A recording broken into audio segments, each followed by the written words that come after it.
Hello friends, welcome to another episode of Blossoms and Bourbon. My name is Mark, I'm the owner here at Creative Occasions. Welcome to my workroom. Tonight, we thought it might be interesting to give you a little bit of behind the scenes into some of the mechanics that I'm using for a very special Christmas tree that I'm working on this year. The installation is at Hotel Roanoke, so we're gonna shoot this episode of behind the scenes, kind of show you how some of this stuff came together. Then we're also gonna shoot at the hotel, so stay tuned for that. You'll see the completed project, and you'll be able to see how all these elements come together into that tree and the display. While I'm explaining that to you tonight, we're gonna be sipping on blonde whiskey. Of course, I was drawn right in by the name. Sure enough, this is a female-owned distillery in Asheville, North Carolina. I'm sorry to say that because of the weather impact there, that this distillery is temporarily closed right now. So if you see this on the store, buy a bottle and support them while they're getting back on their feet. It's 90 proof, an 8-year product. It is pretty good. I tasted it just a second ago. It's got a little heat to it, so maybe that's just the thing we need while we're talking about a Christmas tree. Anywho, so this is a Dr. Seuss themed Christmas tree. One of the first things that we thought of when we were kind of fleshing out ideas for this was the truffula trees, and that's what these are here. So I want to show you how those go together. Because I wanted a larger scale one, we wanted something that would have a bigger impact and bigger scale. These are plastic mixing bowls from the dollar store. We essentially glued those two together with hot glue.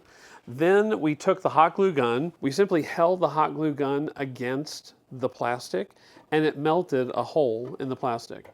The hole is what allows us to use one of these broom handles, again, Dollar Tree. The broom handle goes in, and it becomes the stem for the truffula tree, much like this. Now, we decided not to glue these in place, so there's a little bit of wonkiness to the fit. That's totally fine. When we get to storage of these, it's going to be so much easier to just pull this right off the broom handle and store it. We covered some with feather boas, like this one, the blue one, the red one are all feather boas. They, of course, are lots of fun and look like the truffula trees. But because we're a flower shop, we thought it might be kind of interesting to actually take a bush of flowers. You pull the heads off the bush, trim that little plastic piece right there so that it's flush, and then just glue those onto the surface. And so that's what this one is, and the orange one are flowers that are glued all over it. So you get that nice kind of fun, crazy texture. Of course, an important element of the truffula tree is the trunk, and we went with our friend, the swim noodle there, so I'll show you how this goes together. Swim noodle, this is simply colored duct tape and colored electrical tape that we use to create stripes, some vertical, some on the diagonal, some horizontal, and some on the diagonal. Use whatever colors and whatever patterns you like. Then the broom handle slips right inside the swim noodle. And this base mechanic that we put the swim noodle on, let me show you how we did that. It's very sturdy, as you can see. It holds the weight of those very nicely. That's not going anywhere. And basically how we did that is this. I took this loamy tray. It's a plastic tray that we use often for fresh flower arrangements. I mixed up some Quikrete. And basically, because I was using a pretty dry mixture of Quikrete, kind of mounted it in the loamy tray. And then I took some pieces of rebar and simply stuck it in at an angle. This particular one has 3 pieces in it. And then you just kind of tape that into place. You can use some cardboard or wedges in it to hold it in place until it dries. And then once it dries, you've got this 3-pronged, very heavily weighted because of the Quikrete base. And it's a perfect support for things like this. We've used them for paper parasols, for parties. We've used them for all sorts of things. So once you have these, they're a great resource and things that you can use over and over again.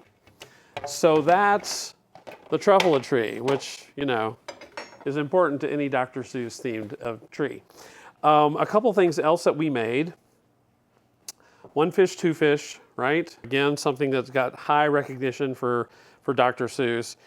These little plastic orbs are also from Dollar Tree. I think they're intended to be used as like little terrariums. We've done them with candles in them before. I found these little cutouts of the fish online. We put some blue metallic shred in there just to kind of make it resemble water. And with the fish in there, it kind of looks like a fishbowl that's on its side. So these will be great hanging on the tree like an ornament, but yet it resembles and pays homage to Dr. Seuss and the one fish, red fish. One fish, two fish, red fish, blue fish. Don't say that 5 times fast. All right. One of the things that was important about Dr. Seuss is yellow. It just seems like that, primary colors are an important element of that. But have you ever shopped for yellow Christmas ornaments? It's really hard. There aren't a lot of yellow Christmas ornaments. So what we did is in our inventory here, we had some things that were scratched. They didn't look their best. They were kind of left over from other projects. And we just sprayed them with yellow spray paint that kind of has a glossy finish to them.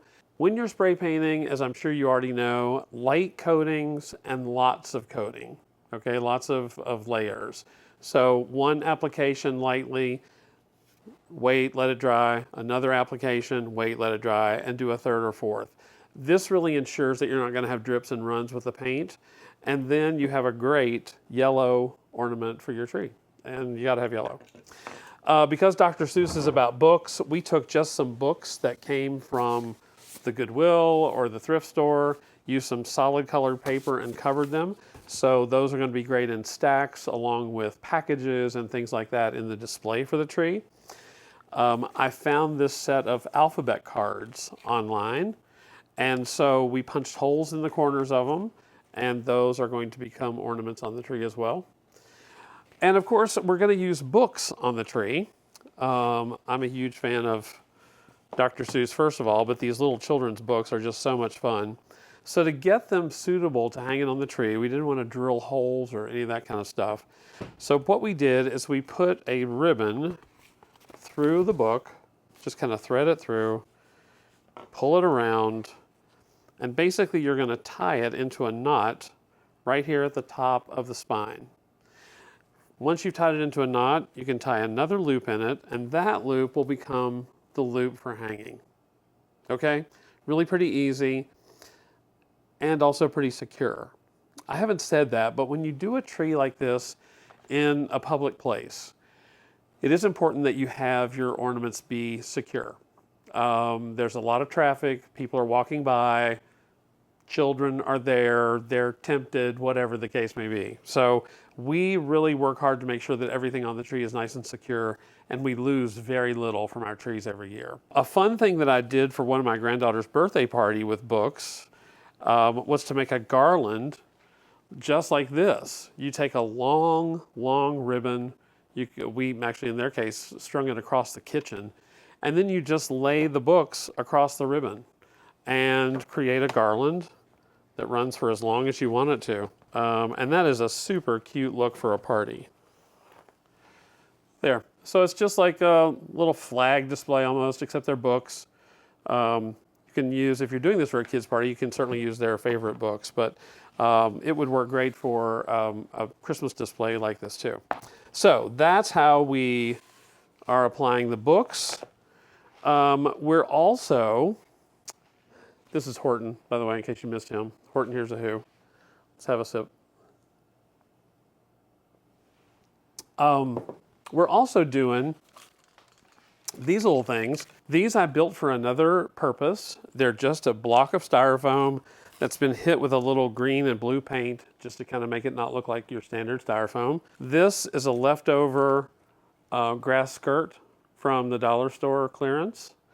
And these are those little wind things also from the dollar store. So we made it look like just a little plot of garden. These would be great around the base of the truffula trees. In my case, what we're going to do is we're actually going to stick these into the Christmas tree. So the Christmas tree is going to have these flowers coming out of the tree, as well as a couple of extra truffula trees that are going to be coming out the top. One other thing that I found retail are these flocked ornaments. I've been looking around this year, and it seems like that lots of like the textures and finishes are going back to things that were popular in the 70s. So I remember things like these flocked ornaments. There were like little flocked Santa Clauses and little flocked snowmen with this kind of fuzzy finish on it. These ornaments I found online and they came in a great assortment of colors in an assorted box. I'm going to tip this up and show you the colors. So this is the color assortment that came in the box. How perfect was that for the Dr. Seuss tree? So bought a bunch of these we're going to be incorporating. And then these I also found retail, but I'll be honest, this would be so easy to make. These are those clear plastic ornaments. Get them at the dollar or craft store.